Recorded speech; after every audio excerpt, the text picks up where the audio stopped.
This is it, the start of a new chapter for our family. Our first home on wheels is finally hitched up. Dada, why is the car's bottom touching the ground? Is it broken? Great catch, Ryan. It's called sag. The trailer is so heavy it's pushing our car down. It's a huge responsibility to drive like this. Whoa, so it's like we're carrying a giant on our back? Is our car strong enough, Dada? She's strong, buddy. We just have to be careful and stay super steady and focused today. We call this our sag lesson. Santosh, it's beautiful, but are you sure we can handle this size on the road? I think we will be able to handle. Hey, Ryan, come over here. Let me show you what these heavy metal chains are, why we actually need them, and how to put them on. See this hitch? It's the main thing holding our giant house to the car.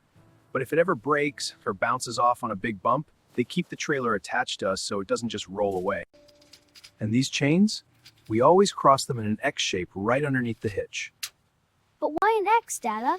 If they are straight, wouldn't they still hold the trailer?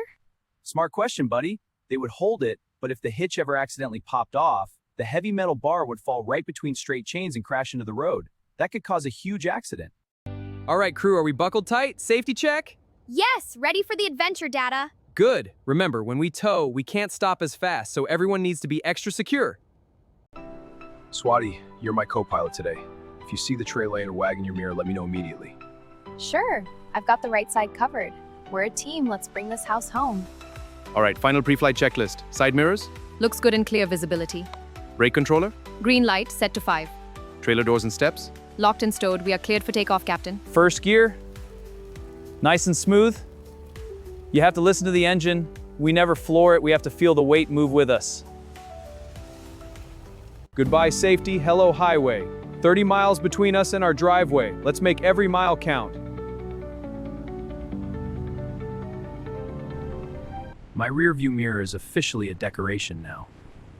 It's like a giant white wall is chasing us. Every lane change feels like a leap of faith. You have to listen to the engine. If it's revving too high, you're pushing too hard.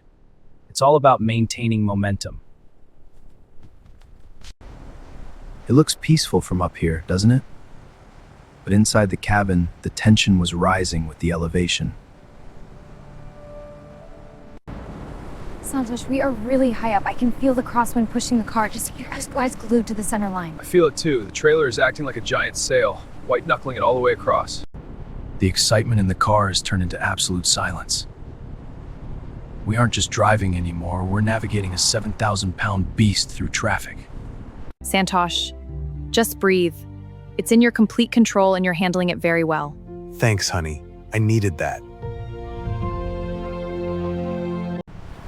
Merging is a game of patience now. You need twice the space you think you do. No sudden moves. And then, the wind joined the chat. It grabbed that trailer and gave us our first real scare. The golden rule of towing: if the trailer starts to wiggle, never slam on the brakes. You just take your foot off the gas and let it straighten itself out. Come on, just stay in the lane. Hold it straight up.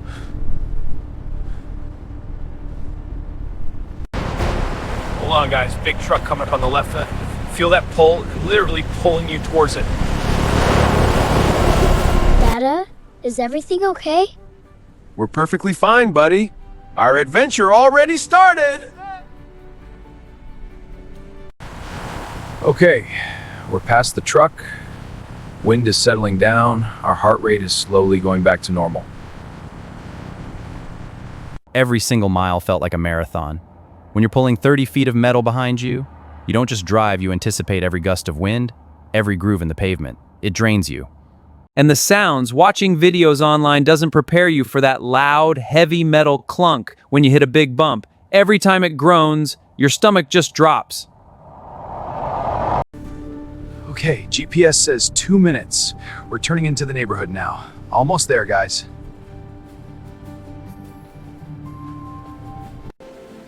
Getting off the main road was the biggest relief. The traffic was gone, the wind stopped. I could finally drop my shoulders. Wow. I don't think I took a full breath that entire time.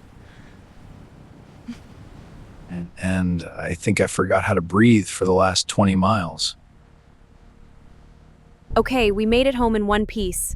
So where exactly are we supposed to park a 30-foot house? This will not fit in our driveway. We gotta have to figure out where to park this.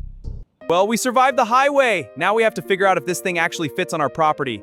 Make sure you subscribe to see if I take out our own mailbox trying to back this up and successfully able to park. See you guys next time.